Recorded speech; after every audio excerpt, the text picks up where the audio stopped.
میں اپنی زندگی سے مثال دیتا ہوں، پھر قرآن کی بات کرتا ہوں۔ میرے والدین چاہتے تھے میں ڈاکٹر بنوں، تو وہ مجھے ہر وقت کہتے تھے پتر تو ڈاکٹر بننا، پتر تو ڈاکٹر بننا، بڑے پیسے، بڑی عزت۔ ایک لفظ کو بار بار اتنا دہرایا میرے سامنے کہ میرے دماغ میں یہ بات اتر گئی کہ میری زندگی کا مقصد ہی ایک ہے کہ میں ڈاکٹر بن جاؤں۔ کسی چیز پر جب تیار کیا جاتا ہے تو ہر دفعہ نئے مضمون نہیں آتے، اسی ایک چیز کی تکرار کی جاتی۔ آپ دیکھتے نہیں ہو پیپسی پیپسی پیپسی پیپسی۔ ایک دفعہ ایک نے کہا 6 نمبر یا بھارا بیان کرتے، کوئی اور بات کوئی نہیں۔ میں نے کہا پیپسی والوں سے سیکھا ہے کہ وہ ہر وقت پیپسی پیپسی پیپسی پیپسی۔ اب ان کو پتہ نہیں چل گیا کہ ساری دنیا کو پتہ ہے کہ پیپسی ہے، کوکا کولا ہے، 7 اپ ہے، کیوں کروڑوں روپے خرچ کرتے ہیں وہ۔ 92-93 میں جب جنید جمشید وہ پیپسی والوں نے خریدا تھا تو یہ انجینئر تھا، انہوں نے اس کو 4 کروڑ روپیہ دیا، اس کا سر نیچے چلا گیا، پاؤں اوپر چلے گئے۔ اس نے وہ گایا پیپسی کو، اس وقت ان کی 3-4 کروڑ سال کی آمد تھی، اور پیپسی سے پہلے کوکا کولا آ گیا تھا، تو ہمارے سامنے آیا تو اس نے اس کو اتنا گایا کہ کوک پیچھے رہ گیا اور پیپسی کی کمائی 20 کروڑ کے اوپر چلی۔ Pepsi Pepsi Pepsi. جب ذہن سازی کی جاتی ہے تو تکرار کیا جاتا ہے، جب کوئی علمی چیزیں سنائی جاتی ہیں تو ان میں تکرار نہیں ہوتا۔ تو میں نے سنا، میٹرک میں میں نے دعا شروع کی، میٹرک میں اللہ میری ساری نیکیاں لے لے، مجھے گورنمنٹ کالج میں داخلہ کروا دے۔ یہ میرا حال بن، کیونکہ میں پڑھتا تو تھا نہیں، اور گورنمنٹ کالج سب سے بڑا کالج، اس کا میرٹ بہت زیادہ، اور وہ تو اللہ نے میری دعا قبول کر لی، اور میں میرٹ پہ سفارش کے بغیر گورنمنٹ کالج میں داخل ہو گیا۔ پھر میڈیکل کو شروع کیا کہ نیکی میرے نزدیک اتنی اہمیت تھی کہ گورنمنٹ کالج کا داخلہ نیکی سے زیادہ بڑی چیز۔ یہ ذہن کیسے بنا؟ بار بار بار بار بار بار۔ اب میں قرآن میں آتا ہوں کہ اللہ نے انبیاء کے قصوں سے قرآن کو بھر دیا ہے، اتنا تکرار ہے، حیرت ہوتی۔ ادھر موسیٰ علیہ السلام کا قصہ ختم ہوتا ہے، ادھر شروع ہو جاتا، ادھر ختم ہوتا ہے، ادھر شروع ہو جاتا، ادھر نوح علیہ السلام کی کہانی چلتی ہے، ختم ہوتی، آگے پھر شروع ہو جاتی ہے، لوط علیہ السلام کی بات چلتی ہے، آگے پھر شروع ہو جاتی ہے۔ تو انبیاء کے قصوں کو موسیٰ علیہ السلام کا نام 136 دفعہ ہے قرآن پاک، ابراہیم علیہ السلام کا نام 70 دفعہ ہے قرآن پاک، عیسیٰ اور آدم علیہ السلام کا نام 25 دفعہ ہے قرآن پاک، اور انبیاء کے واقعات کو بار بار دہرانے کے بعد ہمیں کہا کیا ہے؟ کنتم خیر امت اخرجت للناس۔ یہاں پہنچانے کے لیے نبیوں کے قصے کہ بار بار سنے اور ان کے دل میں آئے کہ ہم عام امت نہیں ہیں، کذالک جعلناکم امۃ وسطا۔ میں نے تمہیں بتایا تھا کہ سورہ بقرہ کا جو مغز ہے نا، 2 باتیں، انی جاعل فی الارض خلیفہ، وَكَذَلِكَ جَعَلْنَاكُمْ أُمَّةً وَسَطًا لِتَكُونُوا شُهَدَاءَ عَلَى النَّاسِ۔ یہ اس کا کوئی اور چیز بھی ہو سکتی ہے، میں کون سا کوئی تفسیریں پڑھ کے بتاتا ہوں، وجدان کے ساتھ بتاتا ہوں کہ اس کے گرد یہ گھومتی ہے کہ پہلے ہم نے قیادت وجعلنا منہم ائمۃ یہدون بامرنا لما صبروا، بنو اسرائیل ہم نے انہیں امامت دی، قیادت دی جب انہوں نے صبر کیا۔ اب ان سے یہ ذمہ داری واپس لینی تھی، تو پہلے قبلہ تبدیل کیا۔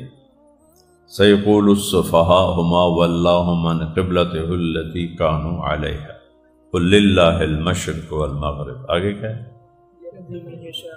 یہدی من یشاء الی صراط مستقیم۔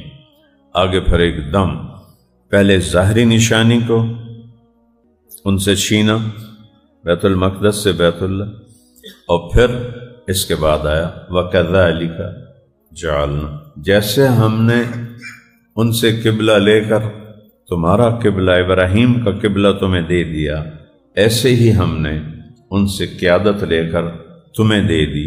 وَكَذَلِكَ جَعَلْنَاكُمْ أُمَّةً وَسَطًا لِتَكُونُوا شُهَدَاءَ عَلَى النَّاسِ۔ یہ وہ جو میں نے ایک چند دن پہلے بات کی تھی کہ امام ابن جریر طبری نے وہ ترجمہ کیا جو میں نے ویسے ہی کہا تھا کہ پہلے انبیاء واسطہ ہوتے تھے بندوں اور رب کے درمیان، اب یہ امت واسطہ ہے بندوں اور رب کے درمیان۔ اب اللہ کے بارے میں بتانے والا کوئی نبی تو نہیں آئے، اب ہم ہیں واسطہ، اس تم واسطہ ہو، لہذا لِتَكُونُوا شُهَدَاءَ عَلَى النَّاسِ۔ یہ جملہ واسطہ کے مطلب کے ساتھ زیادہ جڑتا ہے، نہیں؟ تم امت واسطہ ہو، لوگوں کو اللہ سے ملاتے ہو، اللہ سے کی طرف بلاتے ہو، اللہ سے جوڑنے کی کوشش کرتے ہو، اور تمہاری بات حق اور سچ ہے، اس پر تمہارا نبی گواہ ہے، وَيَكُونَ الرَّسُولُ عَلَيْكُمْ شَهِيدًا۔ انبیاء کے قصوں کا تکرار۔ هل أتاك حدیث الجنود فرعون و ثمود، یہ آخری دفعہ موسیٰ علیہ السلام کا ذکر ہے سورہ بروج میں۔ اس پہلے والنازعات میں نام ہے هل أتاك حدیث موسیٰ، یہ 136ویں دفعہ یہاں آ رہا ہے، لیکن آگے جب فرعون کا ذکر ہے تو موسیٰ تو لازم ہے۔ هل أتاك حدیث الجنود فرعون و ثمود۔ تو انبیاء کے قصوں کو پڑھا کرو، تفسیر کے بغیر خود الفاظ میں تدبر کیا کرو، جہاں ضرورت پڑے تفسیر بھی دیکھ لو، کہ ہمیں اللہ تیار کر رہا ہے۔ اور میرے نبی نے آخری خطبے میں فرمایا بل فلیبلغ الشاہد الغائب، شہداء شاہد، فلیبلغ الشاہد الغائب۔ سبحان اللہ نے قیادت انسانیت بنو اسرائیل سے لے کر اس امت کو عطا فرما تھا، اس میں انبیاء کے قصوں کے ذریعے سے ذہن سے وَكُلًّا نَّقُصُّ عَلَيْكَ مِنْ أَنبَاءِ الرُّسُلِ، ہم آپ کو نبیوں کے قصے سنا رہے ہیں۔ کیوں؟ کیا آیت ہے؟ لِنُثَبِّتَ بِهِ فُؤَادَكَ وَرَتَّلْنَاهُ تَرْتِيلًا۔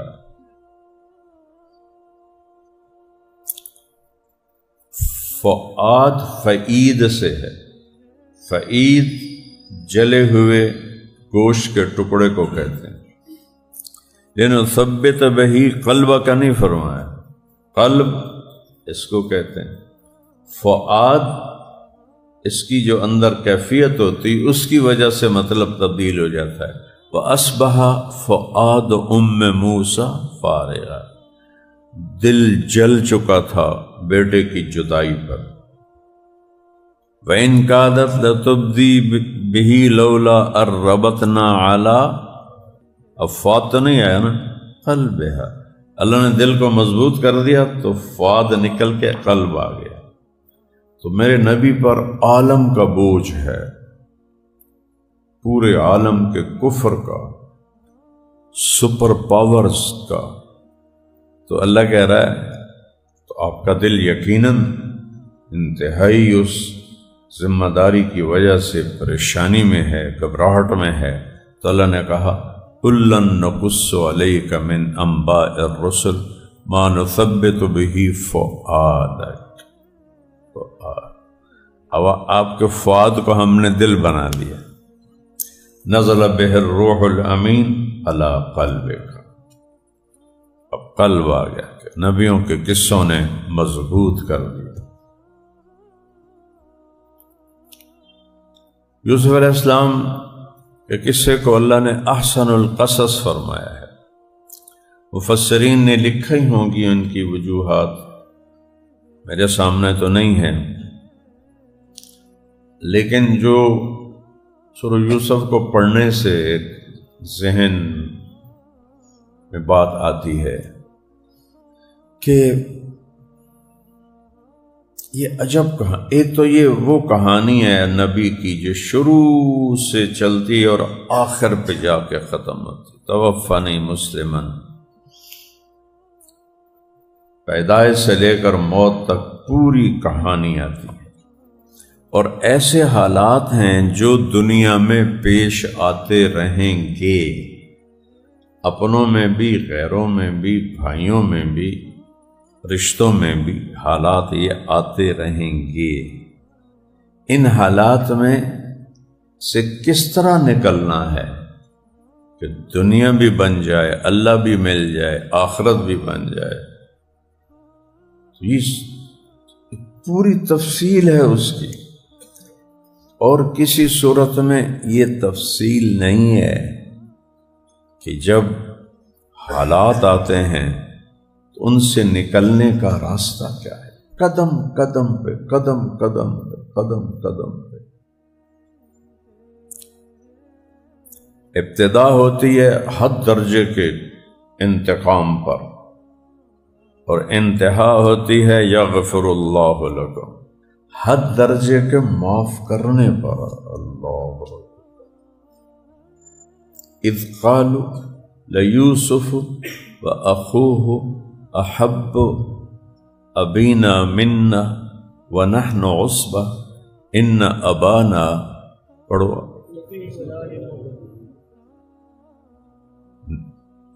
یعقوب نبی، اسحاق نبی، ابراہیم نبی، تیسرے نمبر پر نبوت آ رہی ہے تسلسل سے، اولاد کیا کہہ رہی ہے، لفی ضلال مبین۔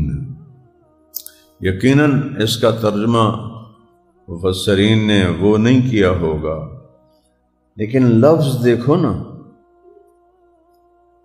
اس سے ہلکا لفظ بھی تو قرآن میں آ سکتا تھا کہ ان ابانا یوثر یوسف علینا، اتنا دل میں بھرا ہوا ہے باپ کے بارے میں بھی غصہ کہ کہہ رہے ہیں لفی، فی ظرفیت کے لیے ہوتا ہے، نحن فی الغرفہ، کہ وہ اس دلال کے اندر ایسے ڈوب گئے ہیں۔ زید فی الدار، یہ شرح میں عامل کی شرح میں وہ کتاب میں نے یاد کی تھی، وہ جو اس میں جو عوامل ہیں، عامل اندر صدنہ باشد چنی فرمود اند شیخ عبد القاہر جرجانی پیر ہدا، باؤ تاؤ کاف و لام و واؤ منز مسخلا ربا حاش من عدا فی عن علا حتی الا، لو آج تک یاد ہے ایک لام ایک فی، اس قدر ان کے دلوں پر شدت آئی ہوئی تھی۔ تو یعقوب علیہ السلام کے ادب میں ترجمہ تو یہ نہیں کرے گا کوئی، لیکن مجھے لگتا ہے کہ بیٹوں کے نزدیک اس کا وہی مطلب تھا جو لفی دلال مبین کا مطلب بنتا ہے۔ جبھی تو اگلا لفظ اس غصے کی نشانی کر رہا ہے، اقتلوا یوسف۔ حسد بدائع التفسیر ابن القیم رحمہ اللہ کے تفسیری جو نوٹس ہیں اس کو جمع کیا بعد کے لوگوں نے تو اس کی 5 جلدیں بنی۔ جب ہمت تھی میں نے پڑھی تھی، بہت ہی اعلیٰ، لیکن وہ کہیں اتنا لمبا کر دیتے ہیں کہ آج کل وہ لوگوں کو سمجھ ہی نہیں آئے گا، وہ زمانے کی بات تھی لیکن بہت کمال کی ہے۔ تو اس میں انہوں نے یہ حسد کے بارے میں لکھا ہے کہ اللہ نے ہر روحانی تکلیف کا علاج بتایا ہے، حسد کا علاج کوئی نہیں، کا دشمنی کا علاج بتایا ہے، ادفع باللتی ہی احسن، جو برا کرے اس کے ساتھ اچھا کر، فَإِذَا الَّذِي بَيْنَكَ وَبَيْنَهُ عَدَاوَةٌ كَأَنَّهُ وَلِيٌّ حَمِيمٌ، تیرا جو بڑے سے بڑا دشمن ہے نا، وہ تیرا گرم جوش دوست بن جائے، حمیم کھولتا پن، ایسے تیرے احسان کرنے سے اس کے دل میں تیری محبت ایسے جوش مارتی۔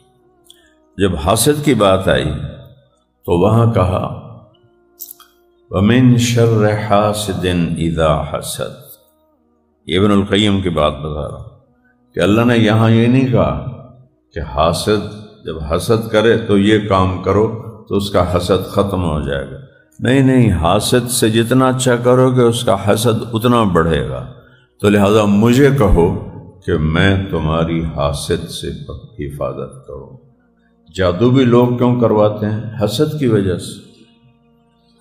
اور پہلا جو دنیا میں جرم ہوا وہ حسد تھا، قابیل کو حابیل سے حسد ہو گیا اور اس نے اپنے بھائی کو قتل کر دیا۔ تو حاسد کا کوئی علاج نہیں، اللہ کہتا ہے مجھے کہو کہ میں تمہاری حفاظت کروں۔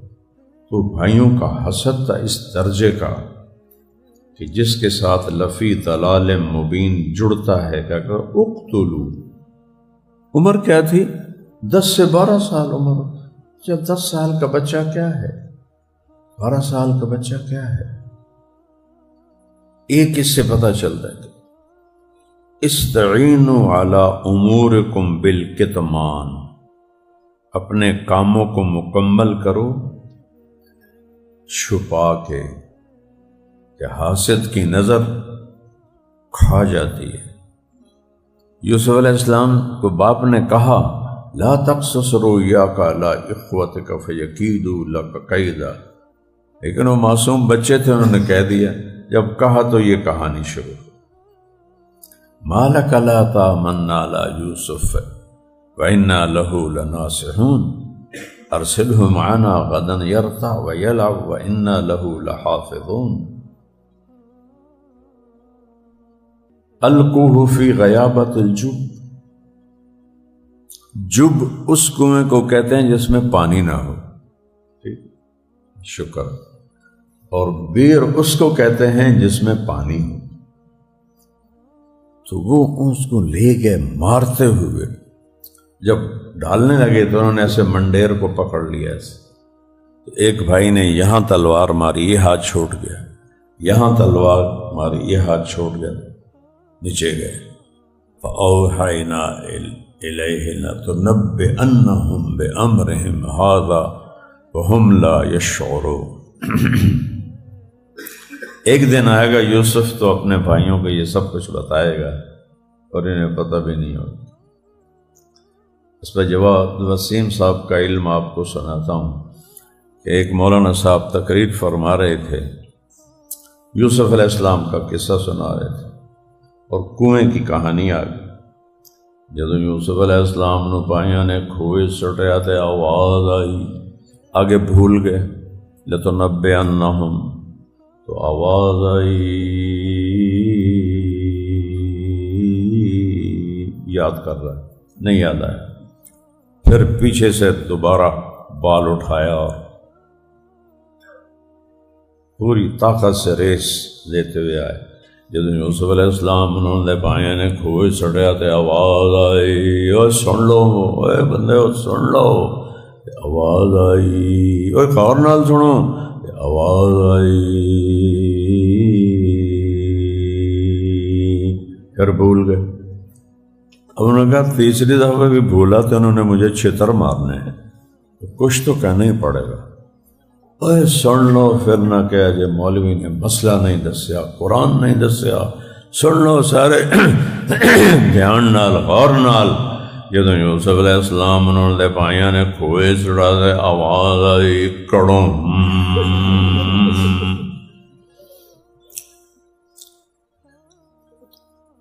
کنویں سے نکالا، وَشَرَوْهُ بِبَخْسٍ دَرَاهِمَ مَعْدُودَةٍ، چند ٹکوں کے عوض ان کو بیچ دیے۔ مصر پہنچتے ہیں، حسن انہوں نے کہا اوتی شطر الحسن، تیسرے آسمان پر جب یوسف علیہ السلام کو دیکھا تو فرمایا اوتی شطر الحسن۔ آدم علیہ السلام سے آخری انسان تک جتنے لوگوں کو اللہ نے حسن بخشا وہ سارا 1/2 ہے، اور اکیلے یوسف کا 1/2 ہے، تو کیا حسن ہو۔ اور جنت میں ہر جنتی کو اللہ حسن یوسف عطا کرے، اس سے بھی زیادہ، چونکہ دنیا میں یہ سب سے بڑے ہیں چیزیں۔ قامت و آدم علیہ السلام کا قد ہوگا 130 فٹ، حسن یوسف علیہ السلام کی خوبصورتی ہوگی اس سے بھی بڑھ کر، لحن داؤد علیہ السلام کی شیریں زبان ہوگی جنت میں اس سے بھی بڑھ کر، میلاد و عیسیٰ علیہ السلام کی عمر ہوگی 33 سال، اس پر بٹن بند کر دیا جائے گا، 33 کروڑ سال کے بعد بھی 33 سال ہی ہوگی۔ قلب ایوب علیہ السلام کا دل دیا جائے گا، صبر والا، شکر والا۔ 5 خلق محمد صلی اللہ علیہ وسلم، اور اللہ کے نبی کے اخلاق دیے جائیں۔ واہ واہ۔ پھر زلیخا عاشق ہو گئی، امتحان در امتحان۔ تم ذرا الفاظ کی طاقت پہ غور کرو، کتنا لمبا کر کے بیان کیا ہے۔ وراودته التي هو في بيتها۔ اللہ، میں محسوس کر رہا ہوں اس میں کیا کیا چیزیں ہیں وہ مجھے نہیں پتا، لیکن میرا ذوق ادبی ہے، ذوق کی وجہ سے میں حیران ہو رہا ہوں۔ وراودته التي هو في بيتها وغلقت الابواب، باب نہیں ابواب، وقالت هيت لك، آ جاؤ نا۔ اور اس کو 3 طرح پڑھ سکتے ہیں، وقالت هيت لك، وقالت هيت لك، وقالت هيت لك، اور 3 طرح اور پڑھ سکتے ہیں، وقالت هيت لك، وقالت هيت لك، وقالت هيت لك۔ 3 طرح اور پڑھ سکتے ہیں، وقالت هيت لك، وقالت هيت لك، وقالت هيت لك۔ یہ ایک لفظ ہے جو اتنی طرح سے پڑھا جا سکتا ہے اس وقت کی شدید امتحان کو بتانے کے۔ فاستبق الباب معاذ اللہ انہ ربی احسن مثوائے انہ لا یفلح الظالم۔ نہیں زلیخا، یہ کام نہیں ہوگا۔ اور آگے دروازہ بند ہے، وہ کہتے میں تو کھڑا ہوں، میں کیا کروں، دروازہ بند ہے۔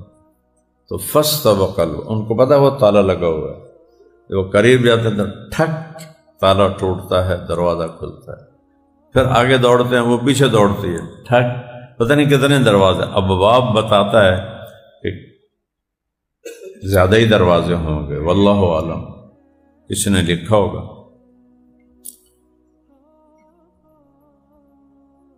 الفیا سیدہا لدى الباب، آخری دروازے پر اس کا خامد کھڑا تھا.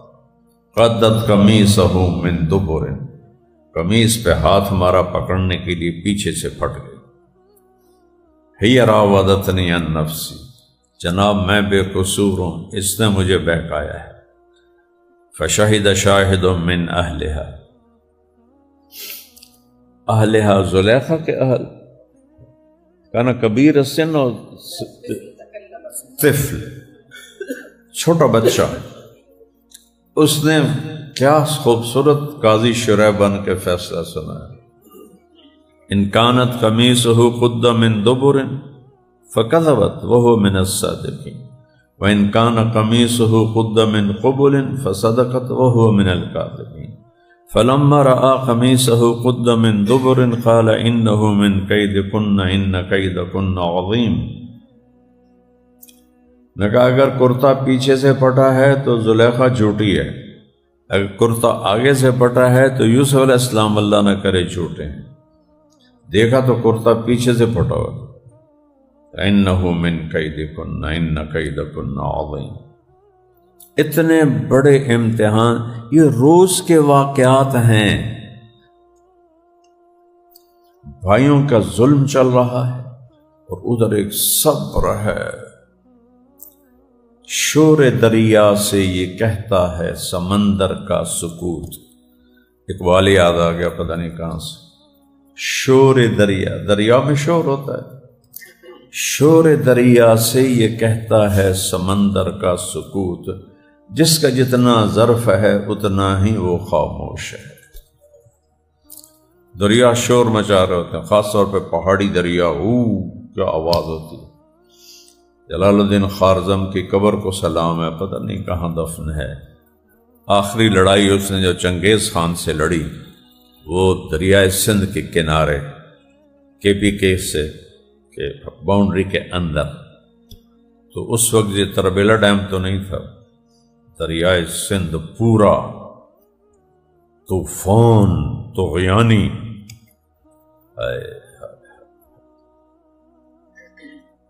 دل کے پھپھولے جل اٹھے سینے کے داغ سے، اس گھر کو آگ لگ گئی گھر کے چراغ سے.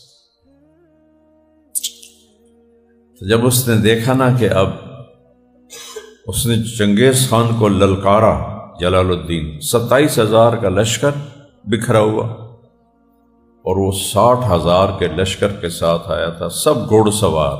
یہ پیدل تھے، گھوڑ سوار تھے. چنگیز خان تھا، یہ جلال الدین کے ساتھ ہارا ہوا لشکر تھا. نے کہا چنگیز آ جا تو اور میں فیصلہ کر لیتے ہیں، قتل و غارت کو چھوڑ دے، آ جا میں اور تو فیصلہ کر. اتنا بڑا شاہ سوار ہو کہ چنگیز خان اس کے سامنے نہیں آیا.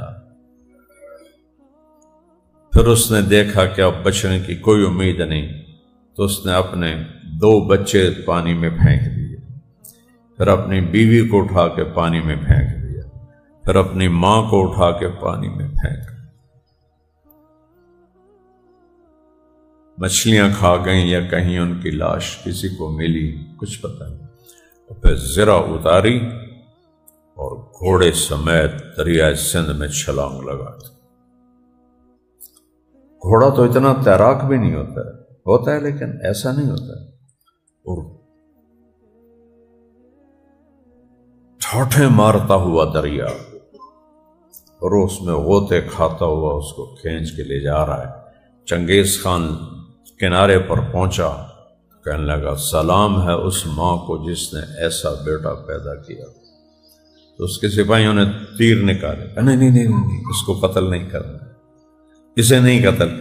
شاید اس نے زندگی میں ایک ہی دفعہ کسی پہ رحم کیا اور وہ جلال الدین تھا. کہا نہیں قتل نہیں کرنا، اس کو زندہ پکڑ کے لاؤ میرے پاس. یہ میرے ساتھ ہوتا تو میں پوری دنیا فتح کر لیتا، آدھی دنیا فتح کر لیتا. پھر وہ خیر میں تمہیں تاریخ پھر سنانے لگ بیٹھ گیا ہوں۔ بہرحال وہ نکلے، پھر آخر کار گم ہو گئے تاریخ میں، کسی نے قتل کر دیا، شہید کر دیا۔ مسلمانوں کے بخت سوئے ہوئے تھے اس وقت، جلال الدین جیسے بھی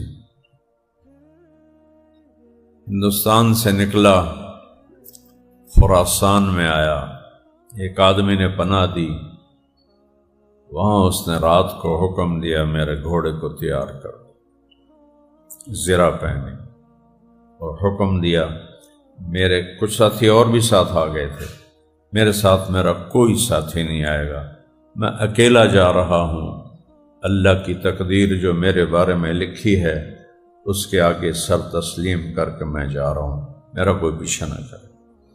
تو اس کا ایک غلام تھا، بدر غالباً اس کا نام تھا، پکا یاد نہیں، اس نے جا کے گھوڑ ان کے رکاب کے تو پکڑ لیا، پاؤں پکڑ لیا، کہ سب کو چھوڑ دے، مجھے نہ چھوڑ، مجھے لے جا، اور رونے لگا کہ اچھا چل تو آ جا۔ اس کے بعد پھر تاریخ خاموش ہے، کہاں گیا، کس نے مارا، خود مر گیا، کہاں قبر بنی۔ اتنے عظیم لیڈر، تقدیر ہار جائے تو پھر ہر چیز ہار جاتی۔ اسپین کا موسیٰ،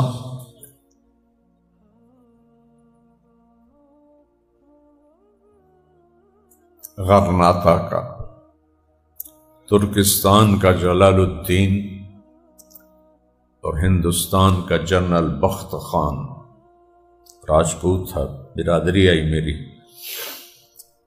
یہ تین ایسے شاہ سواران اسلام ہیں کہ شکست کھا کے بھی تاریخ میں وہ مقام بنایا ہے جو بڑے بڑے فاتحین نے نہیں بنایا۔